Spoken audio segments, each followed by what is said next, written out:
জঙ্গিবাদী কর্মকাণ্ড ইসলাম সমর্থন করে না, এ ব্যাপারে এক সংক্ষিপ্ত গুরুত্বপূর্ণ তথ্যবহুল বিবরণের চেষ্টা করব ইনশাআল্লাহ। সম্মানিত মসজিদের মুসল্লি, জঙ্গিবাদীরা যে বর্বরোচিত ভয়াবহ জঙ্গিবাদী কর্মকাণ্ড দেশে বিদেশে চালিয়ে যাচ্ছে, এটা ইসলাম সমর্থন করে না। অবশ্যই এটা ইহুদি খ্রিস্টানদের একটি পরিকল্পনা, তাদের ওই পাতানো ফাঁদ। ইতিমধ্যেই ইরাকের আইএস জঙ্গিবাদীদের তৎপরতায় পৃথিবীবাসী অবগত, যা আগে থেকেই চলে আসছে, চলছে, আরো ভবিষ্যতে চলবে। তারা কথা খুব ভালোভাবেই জানে যে আমাদের জান্নাত হবে না জাহান্নাম ছাড়া। তারা নিজেরা জাহান্নামে যাবে আর মুসলমানকে জান্নাতে যেতে দিবে, এটা তারা চায় না।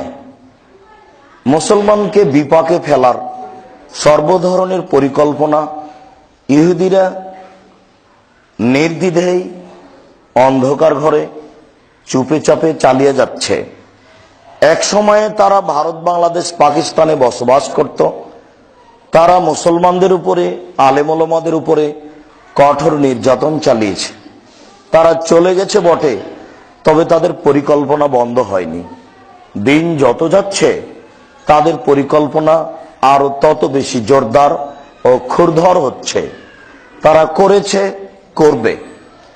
জঙ্গিবাদী তৎপরতায় যেমন ভাবে ইসলাম ধর্মকে জাতির সামনে, বিশ্বের সামনে একটা মন্দ ধর্ম, খারাপ ধর্ম, মানুষকে হত্যা করা ধর্ম বলে পেশ করা হচ্ছে, ঠিক জঙ্গিবাদীদের মাধ্যমে মুসলমানদেরকে জাতির সামনে একটা ঘৃণিত জাতি বলে পেশ করা হচ্ছে। সাথে সাথে মুসলমানেরা যেন দেশের সরকারের কাছে, জাতির কাছে কোনো সম্মান না পায়, যেন তাদের পাসপোর্ট ভিসা না হয়, যাতে করে তাদের ওই আলেম ওলামা বাড়ি থেকে বের হতে না পারে, তারা যেন ইসলামী পোশাকে দাড়ি ছেড়ে রাস্তাঘাটে চলতে না পারে, তারা যেন দেশ বিদেশে যেতে না পারে, এ ব্যাপারে সার্বিক পরিকল্পনা করে চেষ্টা চালিয়ে যাচ্ছে। জঙ্গিবাদী তৎপরতা তার একটি বড় তৎপরতা। তারা অন্যান্য মাধ্যমে মুসলমানদের যত বেশি হেস্তনেস্ত করতে পারছে, জঙ্গিবাদী তৎপরতায় তার চেয়ে অনেক অনেক অনেক গুণ বেশি পারছে। তারা ইতিমধ্যেই আলেমদেরকে সারা পৃথিবীতে দূষিত করে তুলতে সক্ষম হয়েছে। তারা একজন মুসলিম দাড়ি ছেড়ে তার নিজস্ব পোশাকে রাস্তাঘাটে চলবে, এ ব্যাপারে তাদেরকে স্বাধীনতা থেকে ফিরে আসতে তারা পরিস্থিতি অনুযায়ী বাধ্য করেছে। মনে রাখবেন, তাদের এই নোংরা পরিকল্পনা জোরদার করতে তারা যে কোনো মূল্যে চেষ্টা করে যাচ্ছে। আমাদেরকেও সরকার সহ, জনগণ সহ যে কোনো মানুষকে এই নোংরা তৎপরতা প্রতিহত করার জন্য প্রাণপণে চেষ্টা চালাতে হবে। এটা ইসলাম গ্রহণ করে না। রাসূল সাল্লাল্লাহু আলাইহি সাল্লামের যুদ্ধ এমন ছিল না। রাসূল সাল্লাল্লাহু আলাইহি সাল্লামের যুদ্ধের পরিকল্পনাও এমন ছিল না। রাতের অন্ধকারে মানুষকে হত্যা করতে হবে, এটা ইসলাম সমর্থন করে না।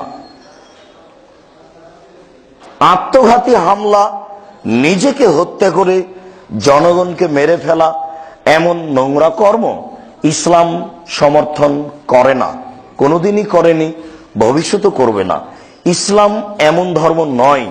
এ ব্যাপারে আল্লাহ তাআলার বিধান কেমন আমরা প্রথমেই আপনাদের সামনে পেশ করি। সম্মানিত মুসল্লি, মনে রাখবেন, আল্লাহ তাআলা বলেন, লা ইয়ানহাকুমুল্লাহু আনিল্লাযীনা লাম ইউকাতিলুকুম ওয়া লাম ইখরিজুকুম মিন দিয়ারিকুম আন তাবাররুহুম অতুকসিতু ইলাইহিম,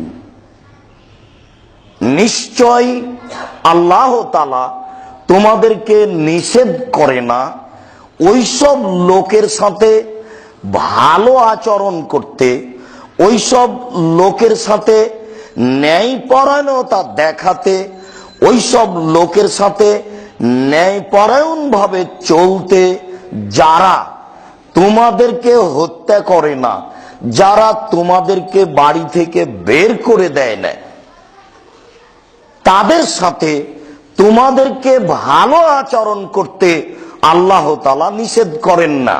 সে হিন্দু হোক, সে খ্রিস্টান হোক, সে ইহুদি হোক, সে পৃথিবীর যে কেউই হোক না কেন, পৃথিবীর যে কোনো মানুষ, হিন্দু, মুসলমান, বৌদ্ধ, খ্রিস্টান, সবাই তোমাদের কাছে ন্যায়পরায়ণতার হক রাখে, অধিকার রাখে। পৃথিবীর সবাই তোমাদের কাছে সুন্দর, নম্র, ভদ্র আচরণের অধিকার রাখে। মুসলমান ভারত, বাংলাদেশ, পাকিস্তানের উপরে 750 বছর রাজত্ব চালিয়েছে। তারা তাদের রাজত্বে কিয়ামত পর্যন্ত জাতির সামনে তাদের আচরণ দেখিয়ে গেছে। 50 বছর যাবৎ বাদশাহ আওরঙ্গজেব এদেশের উপরে নেতৃত্ব দিয়েছেন। 50 বছরের মধ্যে তিনি কোনো হিন্দুর উপরে, বৌদ্ধ, খ্রিস্টানের উপরে অন্যায় আচরণ দেখিয়েছেন, ইতিহাসের পাতা তা প্রমাণ করতে পারে না। তিনি ইচ্ছা করলে 50 বছর যাবৎ এত বড় বিশাল ভূখণ্ডের ক্ষমতা রাখেন, উপরে তার ক্ষমতা চলে। তিনি লাঠির মাধ্যমে অমুসলিমকে মুসলমান করার চেষ্টা করতে পারতেন, বরং